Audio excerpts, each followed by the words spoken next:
Hi everyone, అందరూ వినాయక చవితి ఎలా celebrate చేసుకున్నారో కమెంట్ చేసేయండి. ఈ వీడియోలో మేము మా వినాయక చవితి ఎలా సెలబ్రేట్ చేసుకున్నాం చూసేయండి. మార్నింగ్ లేవగానే నేనైతే డెకరేషన్లో ఉన్నాను.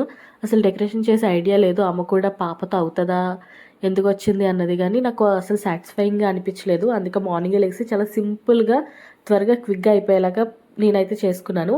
అమ్మ ఉంది కాబట్టి నాకు మార్నింగే చేయడానికి పాసిబుల్ అయింది. అమ్మ మార్నింగే లేచి ఇలా తాలికలు చేసేసింది. తర్వాత పులిహోర కూడా రెడీ చేస్తుంది. ఒక పక్కన నేనైతే పాపకి ఫుడ్ తినిపించాక అప్పుడు మిగతా పనులన్నీ చేద్దామని చెప్పేసి నేను పాపకి ఫుడ్ రెడీ చేసి పెట్టేశాను. అమ్మ ఈలోపు ప్రసాదాలన్నీ రెడీ చేసింది. పాల తాలికలు అమ్మకి చేయడం రాదు అంటే నేనే చేశాను. దేవుడి మట్టుకు మాత్రమే ఇలాగ పాలల్లో వేసి తాలికలు చేశాను. మిగతా ఆరిదైతే విడిగా ప్రిపేర్ చేసింది. ఈ బుజ్జి గణపయ్యను అయితే నేనే రెడీ చేశాను. చాలా పర్ఫెక్ట్గా వచ్చింది. సో అక్కడ మొత్తం డెకరేషన్ చేసిన దగ్గర పెట్టేసుకుని తర్వాత నేను కూడా శారీ కట్టేసుకుని దేవుడికి కావాల్సినవన్నీ అరేంజ్ చేసేస్తున్నాను అనమాట. ఇలాగా నేను ఉండ్రాలతో దండగుచ్చడం అనేది నాకు చాలా ఇష్టము. వినాయకుడికి అయితే చక్కగా వేసేసి మంచిగా డెకరేట్ చేసేసుకున్నాను. పసుపుతో చేసిన వినాయకుడికి కూడా పువ్వులు అవి పెట్టుకున్నా.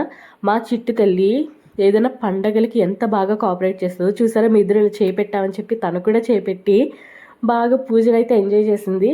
పూజ జరిగినంతసేపు నా దగ్గరే కూర్చుంటానని చెప్పేసి అలా పూజ చూస్తూ కూర్చుంది. మా పూజ అయితే పర్ఫెక్ట్గా కంప్లీట్ అయిపోయింది. అండ్ నైవేద్యాలు అన్నీ కూడా దేవుడికి సమర్పించేసి ఫైనల్గా హారతి ఇచ్చేసాము. ఈ పాట మా చిన్నమ్మకి ఎంత ఇష్టమో, రోజు హారతి ఇచ్చేటప్పుడు కంపల్సరీ ఆ గంట సౌండ్ వినబడగానే వచ్చేసి హారతి తీసుకుంటుంది. అంతే ఈ వీడియో నచ్చితే